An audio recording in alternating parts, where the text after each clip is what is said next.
I'm Sir Josh, your art teacher for today. So, last time we tackled about the definition of art. So, again, what is the definition of art? Art is any form of or an expression or application of human creativity, skills, and imagination. So, I hope you remember what is the definition of art. And let's move on to our discussion for today, which is the different forms of art. So, the 7 different forms of art, as you can see on your screen, is painting, sculpture, literature, architecture, cinema or film, music, and theater. So, okay, next. Uh, okay, let's tackle the painting. Painting is the most mind jump to when we think of art, right? So painting is the most commonly taught art medium in childhood education. So many of today's best known contemporary artists work in this medium, including our national artists. So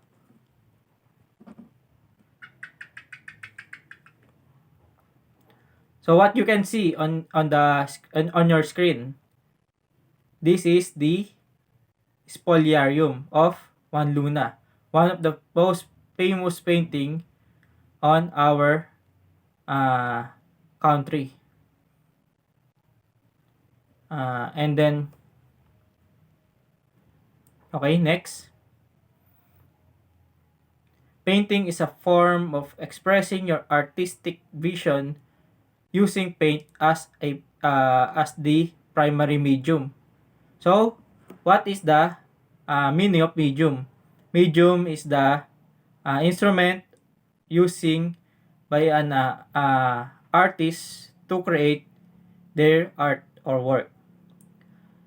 So, an artist who work predominantly in this medium is known as a painter and develops their work by applying different colored paints onto a solid surface like canvas, paper, and even on the wall. So, I think uh, you will definitely see some painting works on the uh, building or on the uh, what you call this, on the wall. Painting are classified by both the subject matter, style, and genre. Painting subject usually fall into still life, landscape, seascape, portraiture, or abstract. As you can see on your screen, this is the example of what I said. There are many painting styles including modernist, expressionist, classical, surreal, cubist, Chinese styles, abstract, impressionist, and many more. So, let's move on sculpture. So, next, sculpture is another ancient visual art form that dates back to prehistoric times. So, a sculpture creates three-dimensional visual images, traditionally using materials such as clay, stone, ceramic materials, and wood. So, on our prehistoric times, I know you will know this, the Anito and Anita, the gods and goddesses of our katutubo on way back the pre-Hispanic Spanish period, which our katutubo is uh, praise and taking uh, pray and or praises the Anita to give blessing on their farm, uh, to their to give guides and many more. So, what do you see on your screen? So, this is this sculpture or uh, this statue that you can see on the New York. So, what is this? The Statue of Liberty. So, famous classical sculptors such as Angelo, and Myron favored carving and casting techniques using marble and bronze. So, many of most well-known sculptures in the world, such as David, the Statue of Liberty, and the mannequin piece use these materials. However, modern sculptors have most any object at their disposal to create a sculpture, including metals, plastic, glass, or found objects. Contemporary sculptors also have a wider variety of techniques at their disposal, including welding, carving, assembling, and modeling. So next, we tackle about or we discuss about literature. Literature is an art form that shares stories. It is an art form of language and can be read or spoken by someone. So, I think you know uh, what is the famous story that written on the book of uh, or written by Rizal, right? The Pagong and Matching. So, until now, there's a issue there that someone says that Rizal didn't write that story, but someone tell that literature uh, written by Rizal. So, next, writer create art with literature through the organizing of words that give pleasure and while reading is enjoyable. Those words are often critiques of society. Most well-known authors use language and written word to critique or offer a point of view on society, including George Orwell, Charlotte Bronte, and Charles Dickens. So these are their literary work. So while literature stands on its own as an art form and is one of the 7 different forms of arts, also it is also closely related to the theater, poetry, film music, and spoken word. Next, architecture. Architecture is the art form you pass every day without realizing or fully appreciating it is an art form. So architecture is the art of structures, and we could reasonably date architecture back to the point when man first created shelter. However, the more common perception of architectures as an art form relates to just a handful of buildings that are particularly beautiful or uh, awe-inspiring.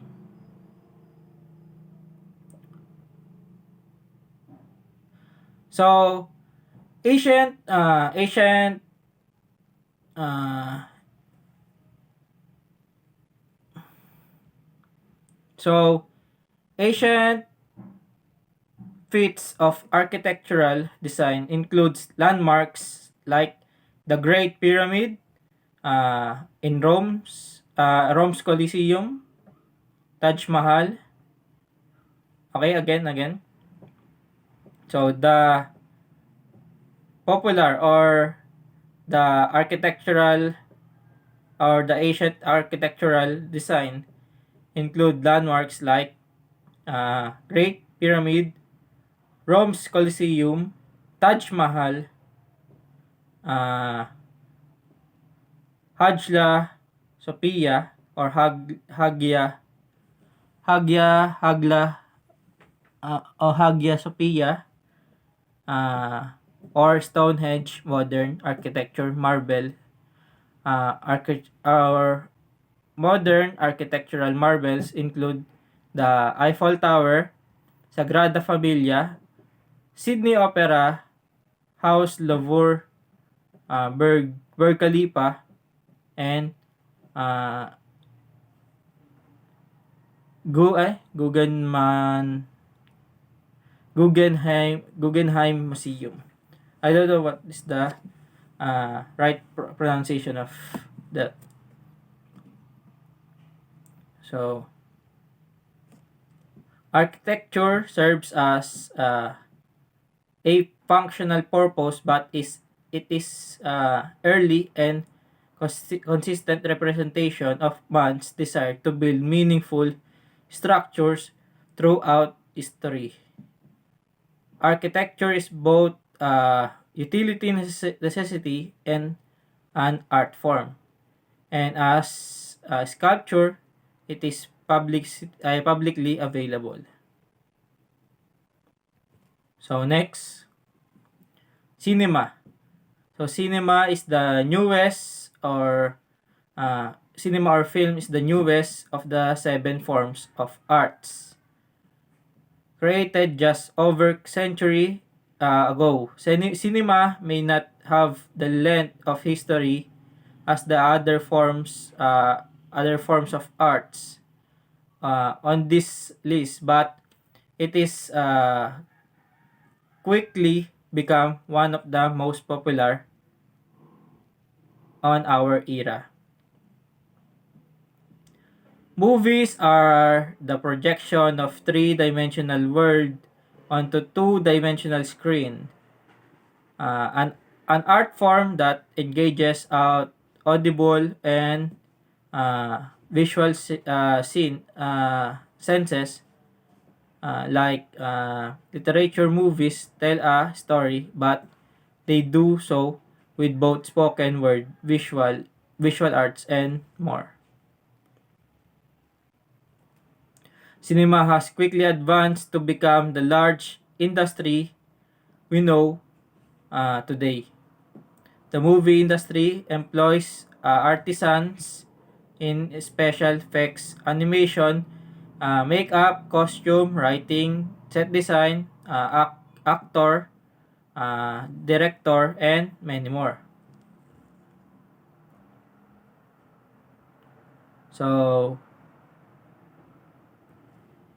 can you give me some example of what movie do you watch? Okay, thank you. So, let's have the next slide. So music is the art of arranging audible sounds and vibrations to produce a musical composition using the element of melody, harmony, rhythm, and timbre. Uh, Music can use human voice, instrument, or both. Music is an art form that culturally universal and present in all human societies across the world. Music uh, also has strong association with religion and is an standard part of many religions practices. When sounds produced by vocal cords and various instruments are combined, they can express the beauty of emotions.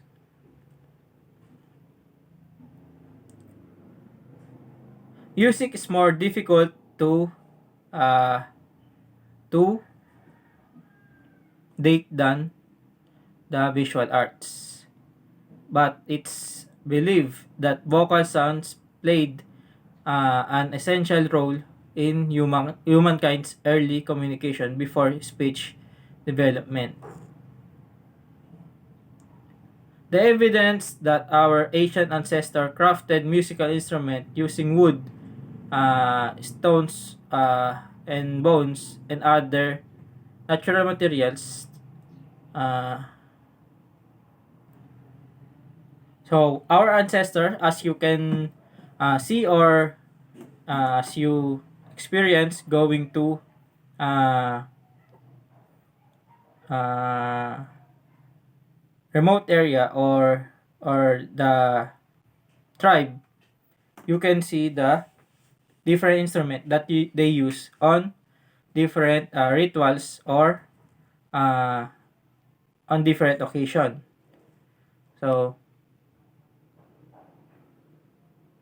So lastly, uh, theater. Theater is an art form where the artist combines both visual art and dramatic performance. Over time, the definition of theater has broadened to include performance arts.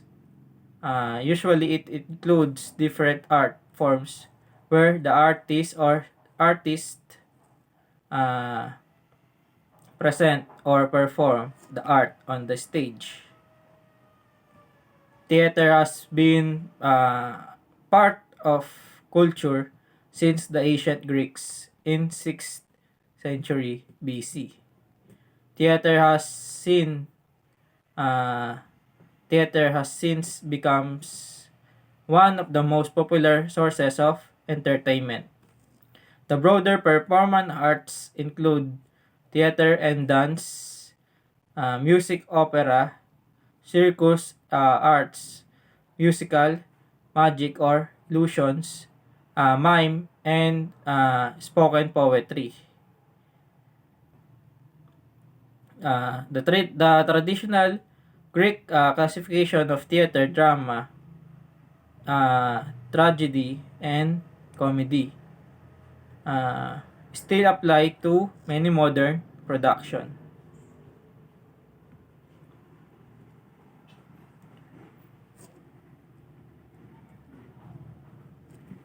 So, it is difficult to pinpoint only one answer when asking what is the most popular form of arts. The answer is highly subjective and changes all the time. However, the seven forms of arts that mostly clearly show us how history and society have changed over time are undoubtedly uh, cinema, paintings, architecture, sculpture, literature, theater, and music. So I hope you learned something from our discussion for today. So that's it. Good day, class.